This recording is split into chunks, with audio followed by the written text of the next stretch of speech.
சொல்லுங்க சார், எதுக்காக என்ன வர சொல்லிருக்கீங்க? சார், உங்க பையன் ஒழுக்கமாவே படிக்க மாட்டேங்கிறாங்க சார். அதை பத்தி பேசுறதுக்கு தான் உங்களை வர வச்சிருக்கோம். இதுல பேசுறதுக்கு என்ன இருக்கு? நீங்க நல்லாவே சொல்லி தரலைங்கிறது தெளிவா தெரியுது. என்ன சார் நீங்க பாட்டுக்கு எங்க மேல பழிய போட்டுட்டு இருக்கீங்க? உங்க பையன் வீட்டுக்கு வந்ததுக்கு அப்புறம் ஹோம்ஒர்க் கரெக்டா பண்றானா, கரெக்டா படிக்கிறானா, நீங்க தான் ஃபாலோ பண்ணணும்.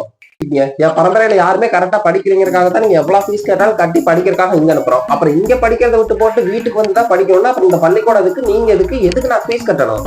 சோ இவருக்கு எப்படி புரிய வைக்கிறதுனே தெரியலையே. அது மட்டும் இல்லாம ஸ்பெஷல் கிளாஸ்ங்கிற பேர்ல காலையில 7 மணிக்கே வர சொல்லிடுறீங்க. சாயந்தரம் ஸ்பெஷல் கிளாஸ் 7 மணிக்கு தான் விடுறீங்க. பையன் வீட்டுக்கு வந்து நீ தூங்கிடுறியான். அப்புறம் எப்படி நான் படிக்க வைக்க முடியும்? அது வந்து ஸ்பெஷல் கிளாஸ் அப்படித்தான் வைப்போம். ஸ்பெஷல் கிளாஸ்னு ஒண்ணு வைக்கிறீங்க, அப்ப ஹோம்ஒர்க்னு ஒண்ணு ஆன்சர் கொடுக்குறீங்க. ஸ்பெஷல் கிளாஸ் ஒர்க்னு சொல்லிட்டு ஸ்பெஷல் கிளாஸ்லயே உட்கார வச்சு எழுத வச்சு படிக்க வச்சு வீட்டுக்கு அனுப்ப வேண்டியதானே? அப்புறம் ஹோம்ஒர்க்கும் கொடுப்பீங்கன்னா அப்ப ஸ்பெஷல் கிளாஸுக்கு தனியான ஃபீஸ் கட்டி எதுக்கு நீங்க உட்கார வைக்கணும்? என்ன சார் இதெல்லாம்? படிப்பறிவே இல்லைன்னா கூட திருப்பி நம்ம எந்த பதிலுமே சொல்ல முடியாத அளவுக்கு இத்தனை கேள்வி கேட்கிறாரு.